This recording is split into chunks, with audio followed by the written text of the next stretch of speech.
In the expansion of 2x plus 1 to the power n, the coefficient of the x squared term, the coefficient of the x squared is 40n, where n is a positive integer. Find n. So this is quite unknown n. It is always quite complicated with these. But hopefully you remember, if you think back to your triangle and then a bit after your triangle, each thing here you've got kind of nc0, and then you've got one term to one power, one term to the next, plus nc1, one term to one power and one term to the next, and so on, plus nc2. Remember, these are the same coefficients as you would get in the nth row of Pascal's triangle. So something to a power and something else to another power. Now, generally, if you write something like this, you would start with the x bit being at the power n and the 1 being at the 0 power and building up. But it doesn't have to be that way. And if you think about it, what I don't want, because I'm looking for an x squared. So basically, I want this to be the bit where x is being squared. So if you're confident and comfortable enough with binomial expansions, then you'd just be happy. Hopefully you could reverse these. You can start with the x's starting at n, or they can start at 0. It shouldn't matter. If you're not overly confident on that, then just think, well, if I write this like this, 1 plus 2x to the power n, it's exactly the same expression, and then maybe you can start with 1 to the power n and 2x to the power 0. So maybe if I do it like this, it will look like something you're more familiar with. So the nc0 would be 1 to the power n, and the 2x to the power 0. So the nc1 would be 1 to the power n minus 1, and your 2x to the power 1. The nc2 term would be 1 to the power n minus 2 and 2x to the power 2, and this is the term we're interested in right here. So 1 to the power n minus 2 is just 1, so that's quite handy.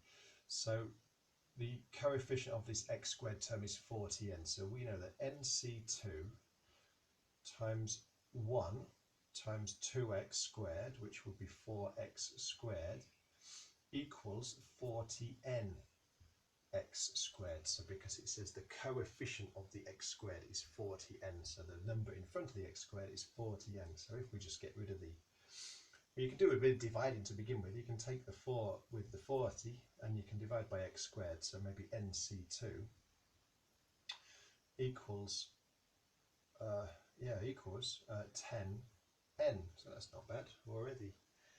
So now we need an expression for nc2. Now remember, ncr equals n factorial over r factorial n minus r factorial. So in this case we have n factorial. So n factorial, well, let's just write it like that. So we have n factorial over 2 factorial n minus 2 factorial equals 10n, just like that. So just think, well, what is n factorial? It's n times n minus 1 times n minus 2. So n minus 1, n minus 2, n minus 3, n minus 4 times, and then it goes all the way down to, say, 3 times 2 times 1. So we don't know what n is. It could be a gigantic number. It just keeps going on and on. So that's what factorial is. Over, well, 2 factorial is just 2. And then n minus 2 factorial, well, it's going to be the biggest number in that is n minus 2.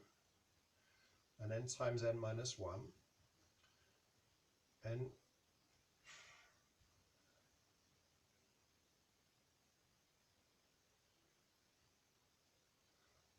n minus 2 factorial, well, the biggest number is n minus 2, and you just keep taking 1 away. So this is going to be n minus 3, n minus 4, and it's going to keep going all the way down to 3 times 2 times 1. So if you look at this, there's a massive amount of cancelling we can do, and don't forget this equaled 10n.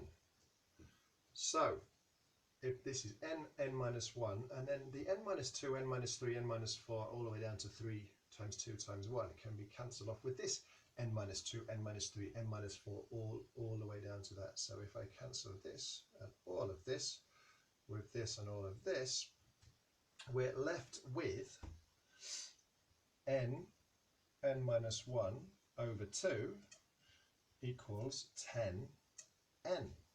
So you can multiply through by 2, you can divide through by n, so you divide the n's, that'd be 1, 1. So that would be n minus 1 equals 10 times 2, which is 20. N must equal 21. We haven't been asked for the term, we've literally just been asked for n. So there we go, n is 21. So when you're looking for a missing n, that's always the hardest bit. But just remember what the general expression means. Factorial maths is quite good fun actually, because generally you don't have to write many out until you see a nice pattern that you can really start to cancel stuff up. So it's quite good fun once you get the hang of it.